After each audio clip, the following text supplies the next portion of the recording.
कुंडली सीखने की श्रृंखला में आगे बढ़ते हुए आज हम कोई एक और लग्न की बात करेंगे। उसके पहले जो बहुत सारे प्रश्न मेरे पास आए कि जैसे कि बहुत लोगों के पास अपनी कुंडली होती है, किसी ज्योतिष ने बनाई हुई है या स्वयं से बनाई, ऐप का यूज़ करके बनाई, तो उनके पास कुछ इस तरह का चार्ट आता है जिसमें यहाँ ये सब घर बने होते हैं, उसमें कुछ नंबर्स वगैरह लिखे होते हैं इस तरीके सो ऑन।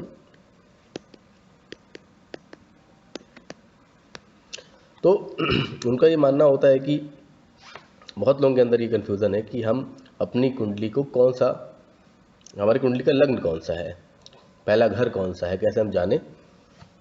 ये जानने के लिए मैं आपको बता दूं, जहाँ पर किसी भी कुंडली में जहाँ पर इस तरह का चक्र बना है और जहाँ पर जो 1 नंबर लिखा हुआ है, जो आपका लग्न नहीं होता है, ये बहुत बड़ी कन्फ्यूज़न लोगों में है, तो कृपया इसको दूर कर लें। तो आपको अगर अपनी लग्न के बारे में जानना है तो सीधा सा आसान तरीका ये है कि जब भी आप कोई कुंडली लेते हैं, प्रिंट आउट लेते हैं, कुछ भी लेते हैं, जो भी यहाँ पर चक्र है उसके ऊपर या तो लग्न लिखा होगा, उस चक्र के ऊपर अगर कहीं लग्न लिखा है, ठीक है, या D1 लिखा है, तो वही आपकी लग्न चक्र है, लग्न कुंडली है। अब बात करना ये है कि पहला घर कैसे देखेंगे, तो उस लग्न चक्र में जहाँ पर भी ला लिखा हो या ASC लिखा हो या AS लिखा हो, मतलब लग्न, ASC असेंडेंट, ये इंग्लिश में नाम है, ये 3 चीज़ें कहीं पे भी लिखी हो, जिस घर में लिखी हो वही घर आपका पहला घर होगा हमेशा। और जो घर पहला घर होगा उसके बाद से घड़ी की उल्टी दिशा में चलते हुए, एंटी क्लॉकवाइज चलते हुए सारे घर होंगे। अगर ये पहला घर है तो ये दूसरा घर होगा, ये तीसरा घर, चौथा घर, पांचवा घर, छठा घर, सातवां घर, आठवां घर, नौवां घर, 10वां घर, 11वां घर और 12वां घर। ठीक है, तो ये घर हो गए, लेकिन इन्हीं के बीच में कोई नंबर भी लिखे होंगे। 1H, ये 1H 2H तो मैंने आपको समझाने के लिए लिख दिया है, लेकिन ऐसा लिखा नहीं होता है। लिखा एक्चुअली में ऐसे नंबर कुछ लिखा होगा वहाँ पर, वो नंबर जो होते हैं वो एक्चुअली आपकी राशियाँ होती हैं। तो उसमें आपको कंफ्यूज नहीं होना है, राशि और घर में कंफ्यूज नहीं होना है आपको ये जानना है। मैं फिर से एक बार आपको बता देता हूँ, जिनको भी अपनी लग्न, हमारा कुंडली, उनका लग्न कौन सा नहीं समझ में आ रहा है, उनके लिए जो भी D1 चार्ट है, या जहाँ भी D1 लिखा हुआ है इंग्लिश में या लग्न लिखा हुआ है, वो उनका लग्न चार्ट है। और उसमें जहाँ पर भी ला या ASC या AS लिखा हुआ है वही उनका पहला घर होगा। तो जो भी काउंटिंग होगी वो पहले घर से होगी। ये आप लोगों को याद रखना है ताकि आपको अपनी स्वयं से एनालिसिस करने में आसानी रहे। चलिए चलते हैं नेक्स्ट लग्न की तरफ बात करते हैं। तो आज हम बात करेंगे धनु लग्न की। जिन भी जातक की कुंडली के पहले भाव में 9 नंबर लिखा हो वो धनु लग्न के होंगे। जैसे कि यहाँ पर दिखाया भी गया है कि 9 नंबर मतलब धनु और इसके स्वामी ग्रह हैं गुरु। तो जिनका भी 9 नंबर है उनके लिए बहुत ही आवश्यक और अति महत्वपूर्ण वीडियो है, जिसमें हम बिना किसी परेशानी के लिए बहुत ही सरल तरीके से योग कारक, मारक और ग्रह समग्रह निकालने की प्रक्रिया को जानेंगे। तो बाकी राशियों को लिखने के लिए वही फिर घड़ी की उल्टी दिशा में एंटी क्लॉकवाइज सारे नंबर्स को लिखना है, सारी राशियों को अपने अपने घरों में। 9 के बाद 10, 11, 12 के बाद वापस से 1, क्योंकि 12 ही राशियाँ हैं, 2, 3, 4, 5, 6, 7, 8, इस तरह सारी घरों में सभी राशियाँ धनु लग्न वालों के लिए आ गई। तो अब हमने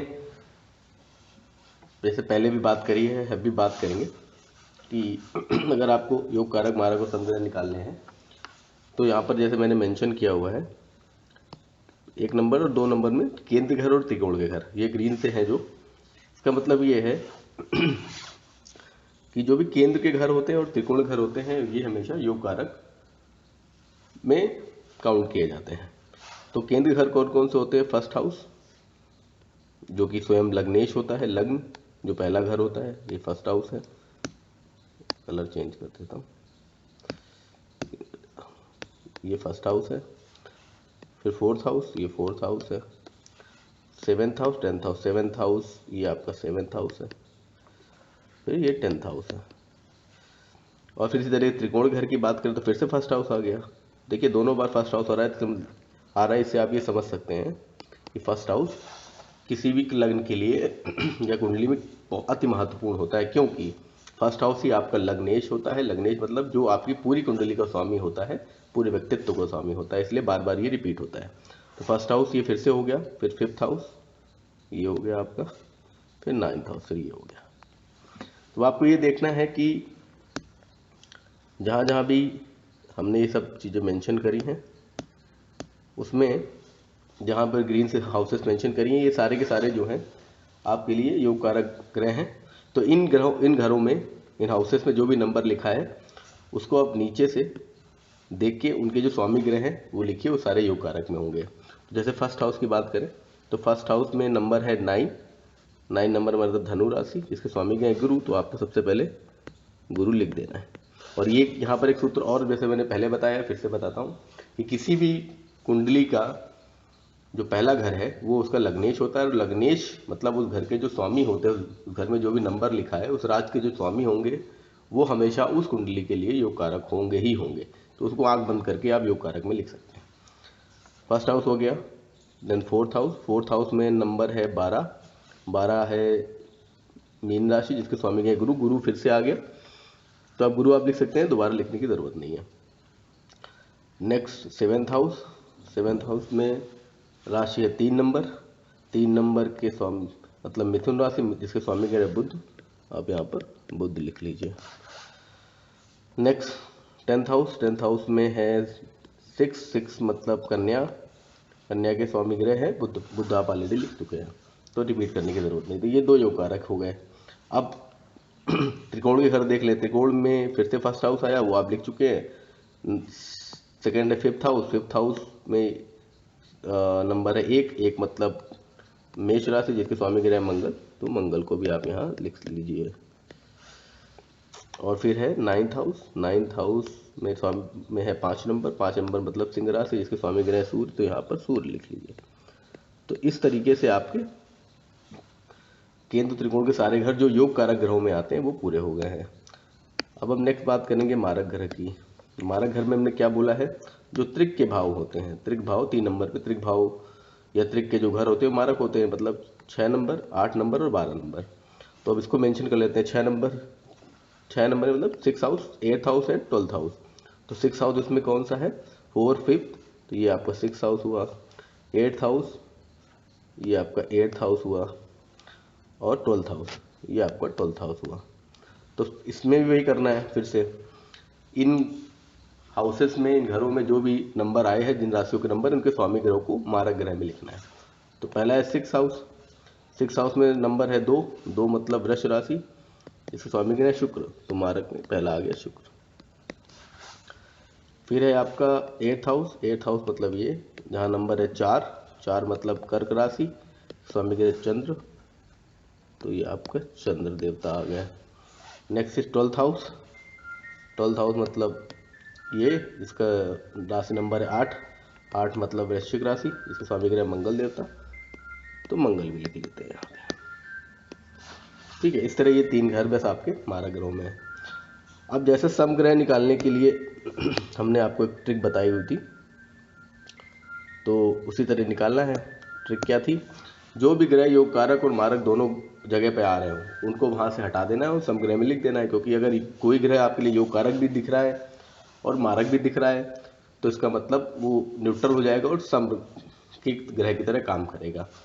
तो इन दोनों में देखिए कौन कौन से 2 बार आए हैं। जैसे एक आपका मंगल आया हुआ है, मंगल जो है ये 2 बार आया आपका, तो योग कारक में मारक में भी है, तो मंगल को यहाँ से हटा दीजिए। और इसको कहाँ लिख दीजिए, समग्रह में। और देख लेते हैं, गुरु नहीं है, बुध नहीं है, सूर्य नहीं, तो सिर्फ एक ही ग्रह था। तो इस तरह आप क्या समझें, ये कि अगर आपका धनु लग्न की कुंडली है तो आपके लिए गुरु, बुध और सूर्य ये योग कारक ग्रहों में आएंगे। मतलब जब भी इन ग्रहों की दशांतर दशा चलेगी आपके लिए शुभ परिणाम होंगे। और शुक्र, चंद्र ये आपके मारक ग्रह में आएंगे। मतलब जब भी शुक्र या चंद्र की दशांतर दशा चलेगी तो आपके लिए विपरीत परिणाम होंगे, कठिन परिणाम होंगे।